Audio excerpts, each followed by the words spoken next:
C'est quoi un expert? Vous êtes coach, formateur ou vous avez envie de le devenir? Vous avez un savoir et une expérience que vous souhaitez transmettre sur le web? Peut-on pour autant vous qualifier d'expert?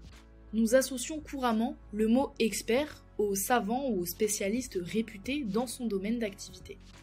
On pense à celui qui a des connaissances avancées et des habilités particulières, celui qui est capable de réaliser des expertises poussées. Certaines catégories précises d'experts nous viennent d'ailleurs immédiatement en tête. On pense à l'expert comptable ou à l'expert médical par exemple. Mais en réalité, il est possible de trouver le métier d'expert dans tous les domaines professionnels. Et pour porter ce titre, certaines conditions doivent être réunies.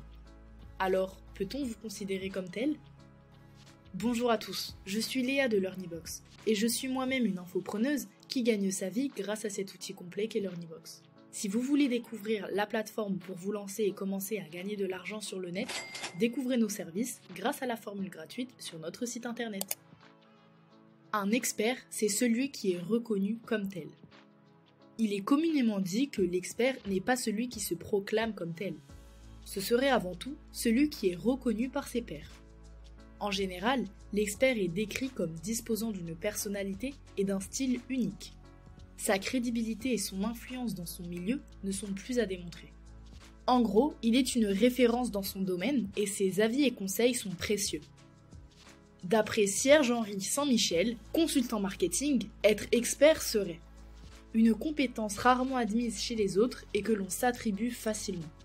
Il est vrai qu'à l'ère d'Internet et des réseaux sociaux à outrance, nombreux sont ceux qui se revendiquent experts dans leur domaine. Généralement, ils ont pris le statut d'influenceurs. Les thématiques sont vastes et souvent virales, et leur audience leur est très fidèle. Il serait donc naturel de se demander ce qui authentifie réellement la qualité d'expertise. Est-ce la formation initiale et les connaissances savantes? Est-ce l'expérience acquise par les expériences passées? Est-ce la reconnaissance des pairs? Ou encore, est-ce tout simplement la reconnaissance d'un groupe ou d'une audience? Un expert, c'est celui qui a la connaissance et l'expertise. Mais est-ce que l'expert ne serait pas plutôt celui qui a justement toutes ses cordes à son arc? Premier point, les connaissances. L'expert est censé maîtriser la connaissance poussée d'un domaine précis. Il s'impose par son discours en la matière. Et si tel est le cas, c'est parce qu'il détient un savoir spécifique. Un savoir acquis, en général par le biais d'études supérieures ou par le biais de l'expérience découlant de ces études. Il a d'ailleurs accumulé une somme de connaissances théoriques dont disposent peu d'hommes et de femmes. Deuxième point, l'expérience. Mais l'expert se définit également par sa pratique et son expérience très étendue en son domaine. Elle lui a permis de nourrir au fil du temps sa finesse de perception, ses diagnostics et ses propositions de résolution.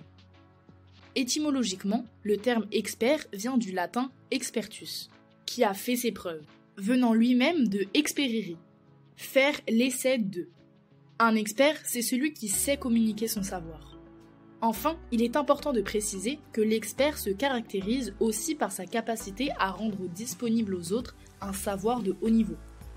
Les informations qu'il transmet, de par leur qualité, permettent des décisions éclairées et une résolution pertinente de problématiques. Comme il excelle dans son métier et qu'il maîtrise tous les éléments de son domaine d'activité, c'est tout naturellement que l'on se tourne vers lui pour obtenir des informations. Il est donc très courant que les experts accèdent au métier de formateur ou de coach, alors qu'ils n'y pensaient même pas auparavant. C'est en quelque sorte une suite logique de leur parcours. Bien sûr, c'est l'envie de transmettre qui animera l'expert et qui lui permettra de partager son savoir avec succès. Lorsque l'on est passionné par un sujet, on aime en parler et partager nos découvertes. L'expert maîtrisant son sujet comme personne, il sera nécessairement le meilleur pour l'enseigner. Mais il lui faudra tout de même apprendre à être pédagogue.